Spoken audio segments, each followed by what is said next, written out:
시간 다 같이 일어나셔서 오늘 우리에게 주신 말씀 같이 읽겠습니다.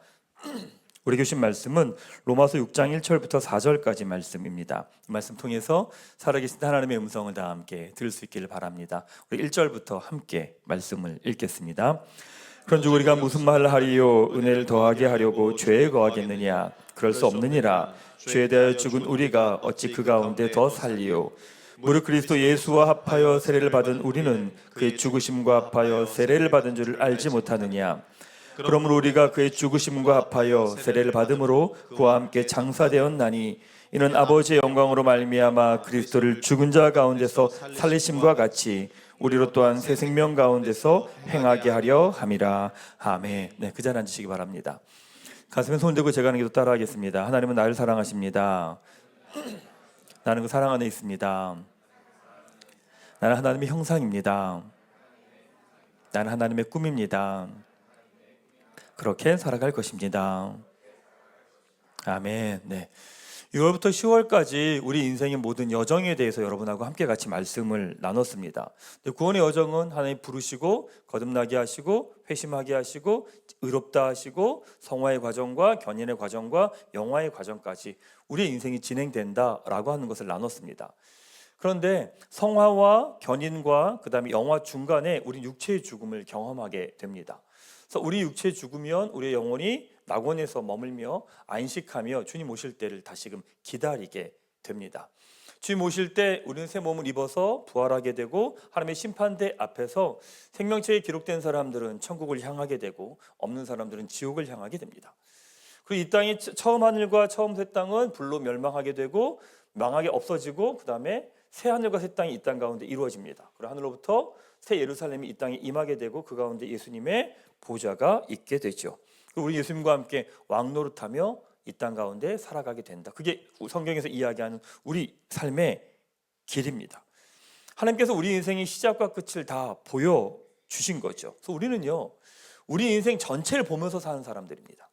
우린 눈앞만 보면서 눈앞에 있는 사건과 상황만을 보면서 사는 사람들이 아니라 우리 인생의 모든 그림을, 전체적인 그림을 다 보면서 지금 이 자리를 살아가는 사람들입니다. 근데 왜 이게 중요하냐면 전체적인 그림을 다 이해할 때 비로소 오늘이 달라지기 때문에 그렇습니다. 여러분이요, 오늘을 다르게 살아가겠다 아무리 결심해도 다르게 살아갈 수 없습니다. 그 그림은 전체적인 그림을 다 이해할 때 비로소 오늘 이 자리가 달라지기 때문에 그렇습니다. 전체의 모든 그림을 아는 사람은 세상을 바라보는 관점이 달라집니다. 지금 내 앞에 있는 사건과 상황을 다르게 이해하게 됩니다. 똑같은 상황을 다르게 응답하게 되지요. 사실 그게 예수님을 믿는 삶입니다. 단순하게 교회를 다니고 예배하고 봉사하는 게 예수님을 믿는 삶이 아니라 세상을 바라보는 관점 자체가 다른 겁니다. 그게 예수님을 믿는 삶입니다. 어려운 일이 생겼습니다. 어떤 사람은 그것에 무너져서 일어나지 못하고 한 달, 두 달, 세 달 무너져 있습니다. 또 어떤 사람은 하루 이틀 힘들어하다가 또 아무렇지도 않게 일어나서 새벽에 일어나 기도의 자리로 나아가고 자신에게 주어진 일을 아무렇지도 않게 걸어갑니다. 어떤 사람은 끝이라고 절망이라고 더 이상 어떤 희망도 없다고 무너져 버립니다. 근데 어떤 사람은 잠시 낙담하다가 더 좋은 거 있을 거라고 큰 거 배웠다고 툴툴 털고 웃으면서 다시 시작을 합니다. 이 차이는 어디에 있을까? 이런 차이는 도대체 어디서 나오는 걸까? 나에게서, 나의 자녀에게서 이런 모습이 있다면 얼마나 좋을까요? 자기계발서적인 표현으로 말하면 회복 탄력성이 좋은 겁니다. 무너졌는데 아무렇지도 않게 다시 일어나서 또 그 길을 걸어갈 수 있는 거죠. 이렇게 긍정적이고 낙관적일 수 있다면 얼마나 좋을까? 기질의 차이일까요? 성격의 차이일까요? 아닙니다. 믿음의 차이입니다. 이런 모습은 구원의 여정을 이해하고 그 걸음을 걸어가는 사람들에게 만들어지고 나타나는 모습입니다. 십자가의 길을 가본 사람은 부활의 능력을 경험해 압니다. 순종해 본 사람은 성령의 능력을 압니다. 실패의 길을 걸어가 본 사람은 새로운 길을 열어가시는 하나님의 인도하심을 압니다. 신앙이 성장해 가면서 나타나는 모습이 뭐냐면요, 돌이키는 게 빨라져요. 예전에 한번 무너졌으면 계속 그 자리에 주저앉아 있어요. 근데 신앙이 성장하면서 나타나는 건 무너졌다가 또 일어납니다. 또 그럴 수도 있죠. 화를 잘 낼 수 있습니다. 화를 냅니다. 근데 신앙이 성장하면서 나타나는 게 뭐냐면요, 미안하단 말도 또 바로바로 나옵니다. 그러니까 돌이키는 속도가 빨라져 가는 거예요. 예전에 있던 내 죄된 습관이면 계속 쭉 갔는데 신앙이 성장해 가면서는 돌아오는 시간들이 빨라지기 시작하는 거죠. 사랑하는 여러분, 기억하세요. 구원의 여정을 걸어가는 사람들은 되게 긍정적이에요. 낙관적이에요. 잘 될 거라고 말해요. 그래서 어느 곳에서도 가능성과 기회를 말해요. 왜냐하면 우리 인생은요, 영화를 향해 여전히 나아가고 있는 인생이기 때문이니까요. 자, 이 시간에 옆에 있는 사람들 좀 위로하십시다. 염려하지 마십시오. 잘 될 겁니다. 시작. 염려하지 마십시오. 잘 될 겁니다. 염려하지 마십시오. 잘 될 겁니다. 자, 11월은 이제 구원의 여정에서 우리는 성화와 견인의 과정을 걸어가는 사람들입니다. 어떻게 살아가야 되는지에 대한 것을 좀 나누도록 하겠습니다. 오늘은 그리스도 예수와 하나 된 인생이라고 하는 제목 가지고 말씀을 같이 나누겠습니다. 각 종교마다 인생을 바라보는 관점이 다 있습니다. 불교는 인생 자체를 고통으로 봅니다. 그래서 자신의 욕심과 집착에서 비롯된 거라고 말하죠. 그래서 그것들을 끊어내서 열반에 도달하려고 합니다. 자, 그리고 힌두교는요, 인생은 끝없는 탄생과 죽음, 재탄생을 거듭하는 윤회라고 이야기합니다. 그래서 그걸 우리 언어로 표현하면 요가, 여러분들이 한 요가가 있잖아요. 요가의 다양한 수행을 통해서 해탈에 이르려고 합니다. 이슬람은요, 인생을 유일신 알라에 대한 순종과 헌신이라고 이야기를 합니다. 그래서 코란의 가르침과 알라의 뜻을 따라서 선한 행실을 하며 구원을 얻으려고 하는 거죠. 근데 기독교는 뭐라고 말하느냐? 기독교는 하나님과의 관계라고 이야기를 합니다. 하나님이 이루신 구원을 우리가 누리며 하나님과 교제하며 살아가는 삶, 그게 인생이라고 이야기를 합니다. 그러니까 우리의 인생이 풍요로우려면 그 하나님을 알아가는 만큼 풍요롭다는 이야기입니다.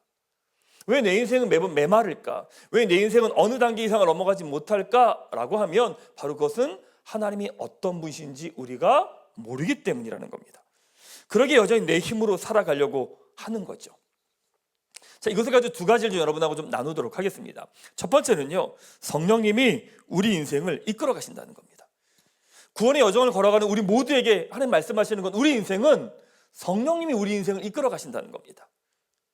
구원에 관한 말씀을 나눌 때 종종 사람들이 이런 이야기를 합니다. 우선 그러면 구원 받았으면 마음대로 살아도 되겠네요. 어차피 구원 받은 거 그냥 내가 어떻게 가도 하나님이 나를 떠나지 않고 나를 지키실 거니까 나는 마음대로 살아도 되겠네요. 이런 이야기를 합니다. 근데 그 이야기는 사도 바울 시대에도 있었던 것 같습니다. 그러니까 사도 바울이 그 질문에 대해 이렇게 말합니다. 1절 2절 같이 한번 읽겠습니다. 그런즉 우리가 무슨 말 하리요? 은혜를 더하게 하려고 죄에 거하겠느냐? 그럴 수 없느니라. 죄에 대하여 죽은 우리가 어찌 그 가운데 더 살리요? 구원받은 사람은 죄 가운데 거할 수 없다는 말입니다. 구원받았다고 마음대로 살 수 없다는 이야기인 거죠. 근데 이 말씀 앞에서 우리의 갈등은 뭐냐면 여전히 죄를 사랑하고 죄의 습관 가운데 있는 내 모습을 본다는 거죠. 하나님의 뜻이 무엇인지 알면서도 그 길보다는 내 방식대로 내가 원하는 대로 가고 싶어하는 마음이 우리 안에 있다는 겁니다. 그게 우리의 갈등인 거죠. 그건 늘 제자리인 것 같고 달라지지 않는 것 같고 신앙은 성장하지 않는 것 같아 보인다는 거죠. 근데 그런 고민에 대해 사도 바울이 이렇게 말합니다. 3절 말씀 같이 한번 읽도록 하겠습니다. 무릇 그리스도 예수와 합하여 세례를 받은 우리는 그의 죽으심과 합하여 세례를 받은 줄을 알지 못하느냐. 교회에서 세례식을 하잖아요. 세례식을 할 때 고백을 하고 성수로 머리에다가 뿌립니다. 이 사람의 죄가 용서받았다. 그다음에 하나님의 자녀라고 하는 걸 선포하는 이야기입니다. 그리고 눈에 보이는 행동인 거고. 영적으로는 어떤 의미냐? 세례는 하나님과 내가 하나가 되었습니다 라고 하는 공식적인 선언입니다. 영적인 선언입니다. 그러니까 눈에 보이는 행동을 넘어서 영적인 어떤 의미가 있냐면 세례는 하나님과 내가 이제 하나가 되었습니다 라고 하는 선언입니다. 다르게 표현하면 이제 우리 인생은 예수와 나는 하나의 패키지라는 겁니다. 그분은 있고 나는 따로 있고가 아니라 그분과 나는 하나의 패키지라는 이야기인 거예요. 그분이 계신 곳에 내가 거기에 있는 거고요. 내가 있는 곳에 그분이 계신다는 이야기인 겁니다. 분리될 수 없다는 이야기인 거죠. 돌아보면 이제 구원의 여정을 나누면서 여러분들이 깨닫지 않습니까? 구원의 여정에서 우리가 하는 건 아무것도 없습니다. 부르심, 거듭남, 회심, 칭의, 성화, 견인, 영화의 단계까지 이 단계까지 성령님이 시작하셔서 성령님이 마무리하십니다. 하나님께서 우리를 바라보면서 여러분의 삶을, 여러분 사건과 상황과 환경을 통해 여러분들 성화의 과정을 걸어가게 하십니다. 우리를 바라보며 견고하게 인내하십니다. 기다리십니다. 그리고 어디까지 이끌어 가시느냐? 영화의 자리까지 우리를 이끌어 가시죠. 바로 이것이 우리가 갖는 구원의 확신입니다. 구원의 확신은 나의 근거가 아닙니다. 구원의 확신은 나의 확신이 아닙니다. 나의 감정이 아니에요. 구원의 확신은 돌아봤더니 와, 구원의 여정에 내가 한 게 아무것도 없네.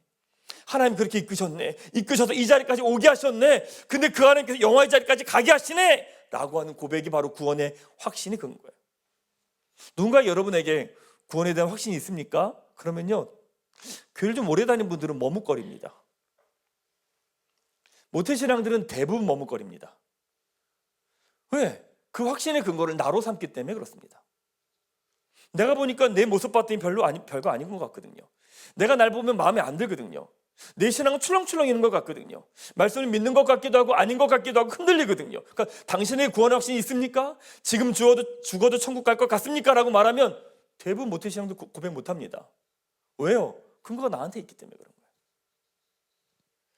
구원의 확신은 나의 감정과 생각과 느낌이 아니라 누구에게 있느냐? 바로 성령 하나님께 있습니다.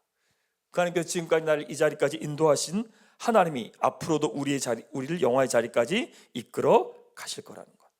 그래서 여러분, 성경은 이렇게 이야기합니다. 우리를 향한 구원의 여정이요, 실패하지 않을 거래요. 여러분을 부르셨는데 그걸 성령 하나님은 여러분들을 영화의 자리까지 이끌어 가실 거래요. 결코 실패하지 않을 거래요. 이사야서 37장 32절 같이 한번 읽겠습니다. 시작. 이는 남은 자가 예루살렘에서 나오며 피하는 자가 시온산에서 나올 것임이라. 만군의 여호와 열심히 이를 이루시리라. 빌립보서 1장 6절입니다. 같이 읽겠습니다. 너희 안에서 착한 일을 시작하신 이가 그리스도 예수의 날까지 이루실 줄을 우리는 확신하노라. 제가 예전에 갔던 고민이 하나 있었습니다. 그게 뭐냐면 이 말씀이 그렇게 저한테 와닿지 않는 거예요. 하나님께서 구원을 완성하실 거라고, 이루실 거라고. 그런데 제가 주변 사람들을 보는데 그래 보이지 않는 거예요. 그냥 믿었다가 자기 마음대로 살다가 그러다가 돌아가시잖아요. 죽잖아요. 그러면 그게 구원이 이루신 건가? 아니, 그분의 구원은 그분이 시작하시고 마무리까지 이루실 거라고 말하는데 아무리 봐도 제가 보기엔 이루신 것 같아 보이지 않는 거예요. 그냥 중간에 실패하신 것 같고 안 되는 것 같고, 어떤 사람은 지나가다가 그냥 끝난 것 같고. 그러니까 제 안에도 그런 마음이 있는 거예요. 하나님의 구원의 열심이 정말 끝을 이룰까? 주변에 가까이 있던 사람들, 신앙생활 했던 사람들, 하다가 신앙을 버리고 떠나간 사람들, 그 신앙생활을 대충 하는 사람들, 수많은 사람들을 바라보고 그러다가 죽음을 맞이하는 사람들, 정말 하나님의 구원을 이루실까? 그걸 완성하실까? 이끌어 가실까? 이런 생각을 합니다. 근데 여러분도 그런 생각하지 않으십니까? 늘 저만 하죠. 늘 그런 생각이 드는 거예요. 그래서 놀라운 건 무엇이냐면, 돌아보면 우리가 이 자리에 온 것도 우리가 잘해서 이 자리에 온 건 하나도 없다는 거죠. 구원의 여정을 시작한 것도 우리가 선택한 것도 아니었고 우리의 의지도 아니었고 하나님이 부르셔서 우리가 구원의 여정에 들어온 겁니다. 근데 그 모두 진행되는 걸음 우리는 죽음이 끝이라고 생각하니까 그것이 실패한 것처럼 보이는 거예요. 저도 그렇게 이해했던 거죠. 죽음이 끝이라고 보니까 하나님의 구원의 열정이 끝났구나, 이루어지지 않는구나라고 본 거죠. 근데 놀랍죠? 구원의 여정은 어디까지 갑니까? 죽음 이후에 영화까지 가는 거예요. 죽음이라고 해서 우리의 구원의 여정이 끝난 게 아니라는 거죠. 하나님 우리의 영혼을 어디까지 끌고 가시느냐? 영원까지 이끌어 가신다는 거예요. 지난주에도 나눴죠. 하나님께서 우리 삶을 이끌어 가시는 방법은 두 가지가 있습니다. 하나는 내가 보기에 좋은 거, 그것을 통해 우리를 성장하고요. 다른 하나는 내가 보기에 힘든 거, 그걸 통해 우리는 성숙해집니다. 올 한 해를 돌아보면서 여러분 어떠셨습니까? 올 한 해 난 한 게 아무것도 없다고 생각하십니까? 올 한 해 난 별로 이룬 게 없다고 생각하십니까? 아닐 겁니다. 여러분은 성장하거나 성숙했을 겁니다. 하나님께서 여러분의 인생을 그냥 그대로 두지 않으셨기 때문입니다. 지난 시간 돌아보면 하나님께서 계속 여러분들에게 응원하셨고요, 때로는 성숙하게 하셨고요, 상황과 환경을 통해 겸손하게 하셨고요, 이 모든 과정을 다 지나오고 있었던 거예요. 여러분, 올 한 해 돌아보면서 난 이룬 게 아무것도 없다, 성취한 게 아무것도 없다, 그렇게 생각하지 마십시오. 하나님께서 여러분을 성장하게 하시고 성숙해 하시며 바로 이 자리까지 오게 하신 겁니다. 왜 그렇게 말할 수 있느냐? 우리 인생은 예수님과 하나 된 인생이기 때문입니다.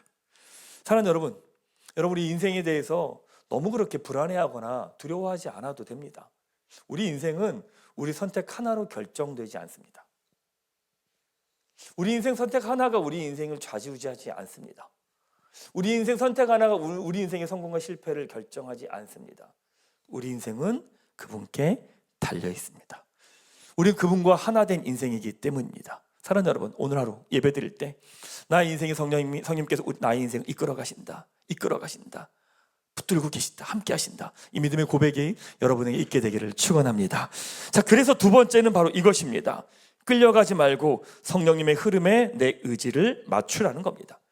끌려가지 말고요, 성령님의 흐름에 내 의지를 맞추라는 거죠. 구원의 여정에 들어온 사람들은 성령님께서 이끌어 가심을 압니다. 그리고 사도 바울이 이렇게 말하지요. 4절 말씀 같이 한번 읽겠습니다. 그러므로 우리가 그의 죽으심과 합하여 세례를 받음으로 그와 함께 장사되었나니 이는 아버지의 영광으로 말미암아 그리스도를 죽은 자 가운데서 살리심과 같이 우리 또한 새 생명 가운데서 행하게 하려 함이라. 예전에 나 하나님 없이 살아오던 나는 예수님의 십자가, 예수님과 하나가 되어서 죽었습니다. 예수님이 부활하실 때 나도 새로운 생명을 얻은 거죠. 왜? 그리스도와 내가 하나의 패키지니까, 같이 된 거니까. 예수님의 십자가로 인해서 하나님과 우리와의 관계가 회복이 됩니다. 그러기에 더 이상 죄가 우리를 다스릴 수 없습니다. 죄가 우리를 지배하지 못합니다. 그래서 성경 뭐라고 말하냐면 우리가 새 생명 가운데 행할 수 있다라고 말합니다. 그러면 새 생명 가운데 행하는 건 뭘까? 그리스도의 십자가 때문에 우리에게 주어진 게 뭐냐면 새 생명 가운데 행할 수 있다고 이야기를 합니다. 새 생명 가운데 행한다는 것은 무엇이냐? 이제 우리가 성령께서 이끌어 가시는 구원의 여정의 흐름을 알기에 그 여정의 흐름에 나의 의지를 맞추는 것, 그게 바로 새 생명입니다.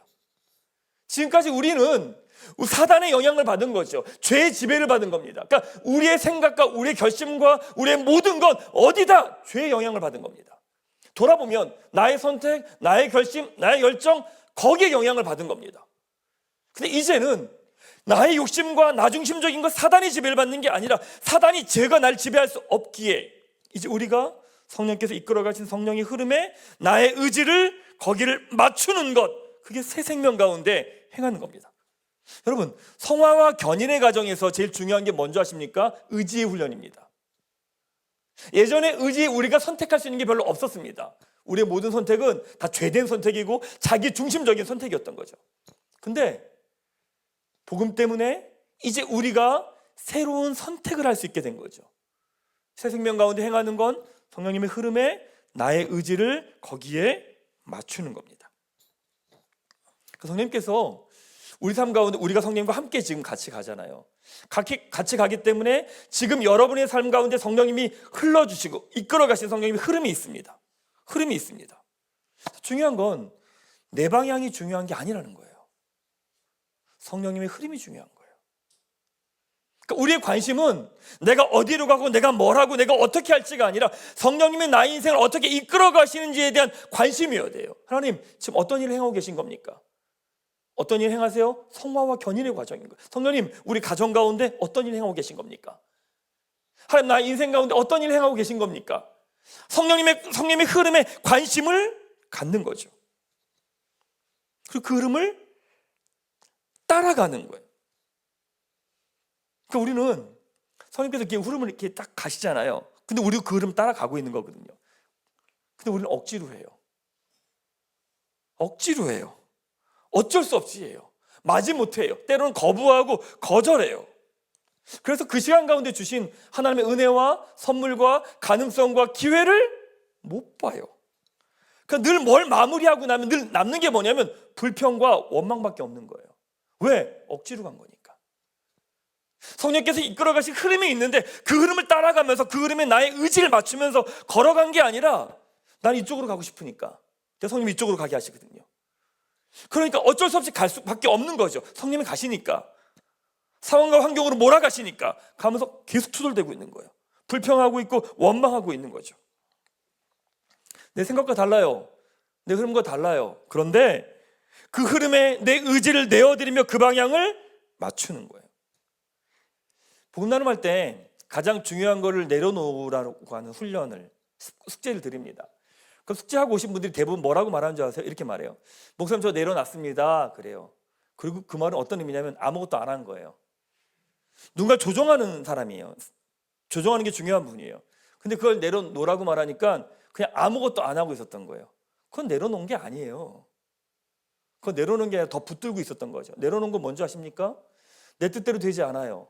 나는 1번을 원해요. 근데 2번이 진행돼요. 내려놓는 건 2번을 향해, 내 뜻과 다른 2번을 향해 나의 의지를 맞추는 것, 이게 내려놓는 겁니다. 우리는 내려놓는다 그러면 아무것도 안 하고 가만히 있는 거라고 생각하는데 아닙니다. 내려놓는 건 내 뜻과 다르지만 다른 뜻을 향해 나의 의지를 내어드려 마음과 뜻을 다해 그 방향을 향해 나아가는 것, 그게 내려놓는 겁니다. 어쩔 수 없이 왔어요. 근데 그 자리에 최선을 다해 그 길을 가는 거예요. 하고 싶지 않아요. 근데 그 자리에서 최선을 다하는 거예요. 하고 싶지 않아요. 근데 그 자리에서 최선을 다하는 거예요. 바로 그것이 성령님의 흐름에 나를 맞춰가는 겁니다. 여러분, 교회 공동체에서 하나님께서 교회 공동체를 통해서 여러분들에게 주시는 흐름들이 있어요. 그러면 그 흐름을 따라가면 되게 쉬워요. 혼자 나만의 흐름을 따라가면 오래 못 가요. 지쳐요. 하다 그만두게 되어 있어요. 여러분, 교회에서 이런 방향으로 갑시다 라고 이야기하면 그냥 따라가 보세요. 그 방향에 나의 의지를 한번 맞춰보세요. 이건 뭘 하느냐 하지 않느냐가 중요한 게 아니라 주어지는 흐름에 나를 맞추는 훈련을 하는 거예요. 대부분 이런 얘기예요. 그러면 교회에서 이렇게 하십시다 라고 말하면 꼭 이래요. 무슨 의도를 찾아요. 목사님 원하는 거 있는 것 같은데, 목사님 뭘 하는 걸 하려고 하는 것 같은데, 아니요. 여러분, 여러분의 인생을 향해서 어떠한 이해관계도 없이 어떤 방향을 이야기해 줄 수 있는 유일한 공동체는 교회밖에 없어요. 왜냐하면 교회의 목적은 여러분들을 성화와 견인의 과정을 통해서 영화의 자리까지 가게 하는 걸음을 걸어가게 하는 게 교회의 목적이기 때문에 그래요. 그러니까 교회에서 여러분 이런 흐름으로 가봅시다. 그럼 그냥 가보시면 돼요. 그 흐름을 따라가면서 풀어내지는 것들이 있기 때문에 그런 거죠. 사람들, 우리 인생에 주어지는 것들을 통해 우리는 성화의 과정을 걸어가요. 동시에 견인의 과정을 걸어갑니다. 여러분들에게 주어진 게 어떤 게 있습니까? 가정, 학교, 직장, 교회, 주어진 것들이 뭔가요? 거기에서 여전히 끌려다닙니까? 여전히 거기에서 지난 시간의 생각을 가지고 불평하며 투덜거리면서 그 시간들 걸어가십니까? 여전히 마음은 여기 있고 몸만 있고 여전히 어쩔 수 없이 그 길을 걸어가십니까? 새 생명 가운데 행하는 삶은 성령께서 내 삶 가운데 이끌어 가시는 그 흐름에 나의 의지를 맞추는 겁니다. 그래서 여러분, 더 이상 끌려다니지 마십시오. 더 이상 억지로 가지 마십시오. 더 이상 다른 이들 탓하며 가지 마십시오. 성령의 흐름에 여러분의 의지를 내어드리십시오. 네, 주님, 마음에 들진 않습니다. 하고 싶진 않습니다. 그런데 제가 여기에 나의 의지를 내어드리겠습니다 라고 하고 그 길을 걸어가는 거예요. 회사에서 여러분에게 주어진 것들을 성의 없이 함부로 대충 일하지 마세요. 아무리 사소한 게 주어지더라도 거기에 최선을 다하십시오. 교회에서 여러분에게 주어지는 것들이 버겁고 힘들 수 있죠. 나에게 하나도 이익이 되지 않지만 하나님 앞에서 가장 아름다운 것들로 드리세요. 놀랍죠? 그 시간을 통해서 내 안에 묶였던 것들, 매였던 것들이 끊어지고 풀어집니다. 또 그 시간을 통해 우리 안에 성령의 열매가 맺혀져 가는 거예요. 말씀 좀 마무리해 볼까요? 성령님께서 여러분의 삶을 계속 이끌어 가십니다. 하나님 부르셔서 영화의 자리까지 계속 이끌어 가십니다. 그 우리 인생에 일어나는 모든 사건은 다 성화와 견인의 시간들입니다. 우리를 그 수준까지 이끌어 가시는 하나님의 손길입니다. 그러게 때로는 난 이쪽으로 가고 싶어 하는 마음이 있습니다. 근데 하나님 이쪽으로 가게 하십니다. 근데 계속 이쪽으로 가겠다고 하면 성령님과 우리는 하나의 패키지잖아요. 그럼 하나님 우리를 이쪽으로 끌고 가신다니까요. 근데 내가 이쪽으로 가겠다고 하면 갈 수도 없어요. 누구만 힘드냐면 나만 힘들어요. 그러니까 우리의 걸음은 무엇이냐면 성령님의 흐름에 성령님께서 나를 세우신 그곳에 나의 마음과 뜻을 다해 그 방향을 향해 한 걸음 한 걸음 따라가는 겁니다. 그때 우리 안에 있던 묶였던 것들, 매였던 것들, 나의 욕심과 고집과 상처가 다 드러납니다. 근데 그 시간 동안 하나님께서 우리를 자유하게 하시죠.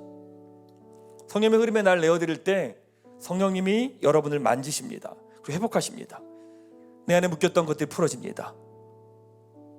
매였던 것들이 끊어집니다. 자유함을 경험하게 됩니다. 왜냐하면 성령님의 흐름은 우리를 영화의 자리까지 이끌어 가시는 거기 때문에 그렇습니다. 사랑하는 여러분, 성령님이 여러분 삶 가운데 지금 어떤 흐름을 이끌어 가십니까? 그 흐름 가운데 여러분의 마음과 뜻을 다하여 걸어가십시오. 바로 그 자리에서 하나님의 생명을 경험하게 될 것입니다. 이번 한 주 여러분의 의지를 드리는 훈련을 하며 성령님의 흐름을 따라가는 한 주가 되시기를 주님의 이름으로 축원합니다.